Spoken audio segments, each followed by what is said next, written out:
Should Kirby Smart be going after Alabama's players now that Nick Saban is no longer in Tuscaloosa as the head man, right? I think he's still going to hang around there a little bit and attach himself to the program, but I thought this would be fun to talk about, right? There are a ton. Look, it's Alabama, right? It's full of talented football players. It's full of talented football players from the state of Georgia. Should Kirby Smart be going after those guys? Should Kirby break the chemistry, right? You already went into the transfer portal, dipped in there a little bit. You already got your recruiting class. So what can Georgia actually get better at? Is Alabama a place they should be going to right now to get their players and improve this roster, right? Isaiah Bond, a Georgia guy, already announced that he's going to leave the program. He's going to enter the transfer portal, right? And so the rule there is that Nick Saban left one of the stipulations with the transfer portal.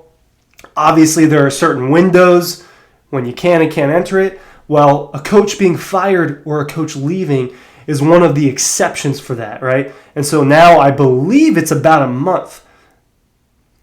A month from the announcement, a month from the official Nick Saban's out of the office, Nick Saban's out the door. I don't know. But within the next month, the Alabama players will have the option of looking around, fishing in the transfer portal, right? Doing that. I believe those are the stipulations. Look, hey, we're in the wild, wild west of college football right now. People are leaving left and right. Things are changing. So all of the rules, I think, have been pretty I don't think they've been super clear over the last couple of years, but that's one that I think I have a pretty solid understanding on. So there should be this little period here where the Alabama players can leave, and we're already seeing that with Isaiah Bond. Let's talk about it. Ryan Curley from Dawg Post talking about the transfer portal, as always, talking about the Georgia Bulldogs and whether or not Kirby Smart should be entering. Should he poach these guys? Right? Is poach the wrong word? There are three names that I think are obvious because they're from Georgia, right? Isaiah Bonds, Caleb Downs, and Justin Haynes are the ones that pop up. Now, I'm not going to sit here. I'm not speculating anything. I don't know for sure whether or not Kirby's actually going after these players, right? This is more of a fun conversation. I do think that we have to be honest with ourselves, though, and say this is a super real possibility. Do you think that Kirby was at Buford a couple days ago? So Kirby's out there recruiting, and he's got the pipeline with the coaches. You don't think that he's at least thinking about it or having that conversation with those players? You don't think those players are at least thinking about it? Oh, maybe I should jump ship to Georgia. So let's talk about it. What does Georgia really need in 2024? Well, on offense, they dipped into the transfer portal because you're losing a lot of offensive weapons. 2 starting running backs, 2 starting receivers, the best college football tight end of all time, a top 3 Georgia Bulldog of all time in Brock Bowers. That's what you're losing from an offensive production standpoint. You lose Cedric Van Pran as well, not as relevant to this part of the conversation, albeit that's a huge loss for Georgia, one that can't be overstated, right? I think I got that. Sorry, I was going to say something and I changed my mind, so I just rewinded it there. But with the production there, they went out and they got the Miami receiver. They went out and got the Vanderbilt receiver. They went out and got Trevor Etienne from Florida. I like to call him Little Etienne. I thought I was the only one calling him that until I realized a lot of people were calling him that. So I wasn't original for that. Little Etienne. Well, is going to be the starting running back for Georgia unless something happens, right? Unless Kirby does go and get a guy like Justice Haynes. So that's what we need to talk about. Running backs. They go and get Etienne. Branson Robinson, will he be healthy? I don't know. Let's talk about that in the near future, though. Roderick Robinson, Nate Frazier, Cash Jones, Andrew Paul, Dwight Phillips Jr., right? I think there's a lot of unknown in that running back room. Who is the most experienced by far and away? It's Trevor Etienne from Florida. So I think that he will be the lead guy. You probably want a good number 2, though. What did we see this last year? Health, depth, matters. It is a big reason why Georgia didn't finish the way they wanted to. They finished the way they wanted to at the Orange Bowl, but it wasn't where they wanted to do that. And that wasn't the trophy they wanted to receive at the end, if you catch my drift. So, I mean, the offense struggled at the beginning of the year in 2023. Part of that is because they didn't have healthy running backs. They didn't have healthy receivers. who are Carson Beck's best weapons going to be? Right? Because that's going to be really important. This is a guy that's going to be one of the best quarterbacks in college football. He's going to be one of the 3 best, in my opinion. Possibly the best. That's on the table for him. Although I think Quinn Ewers is probably a little more talented than him.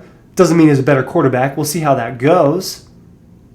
You want the depth around. So yes, the answer is he should be going after these Alabama guys, because are you telling me an Isaiah Bond or a Justice Haynes or a... Who are the other backs? I can't think of number 5 for Alabama. That guy.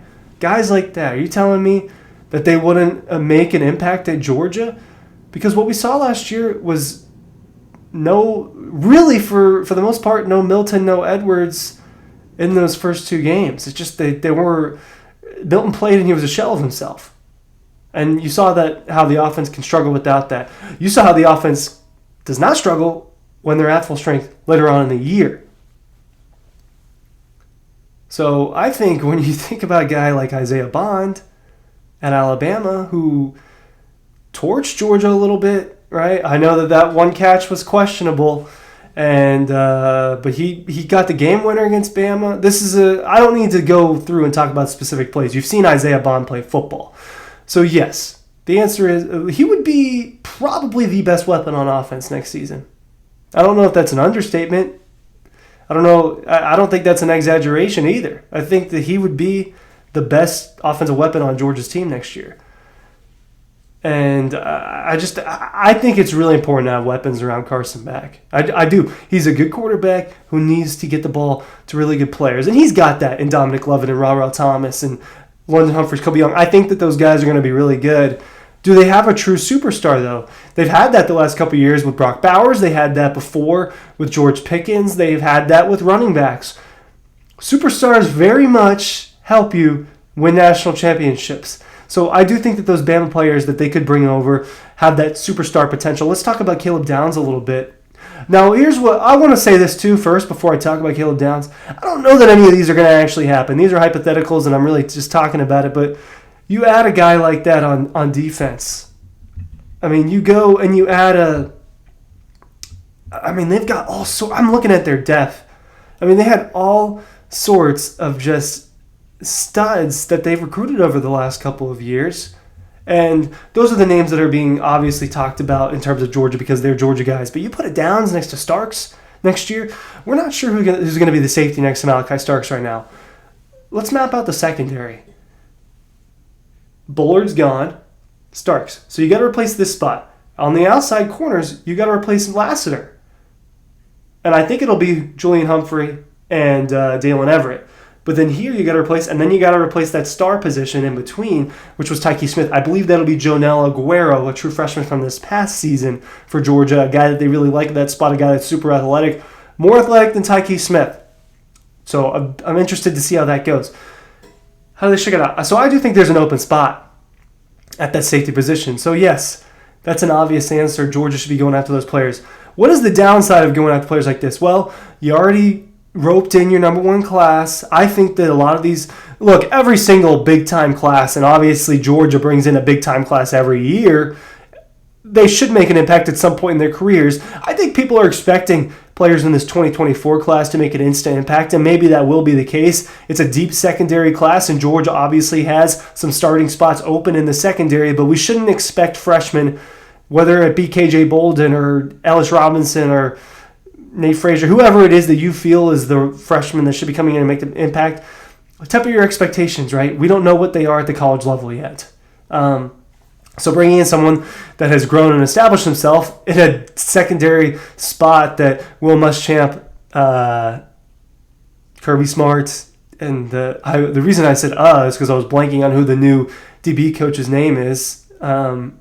The guy from USC. I hate when I blank on names when I'm doing these things. I should have it written down in front of me ahead of time. But when you bring in a guy like that, it changes things.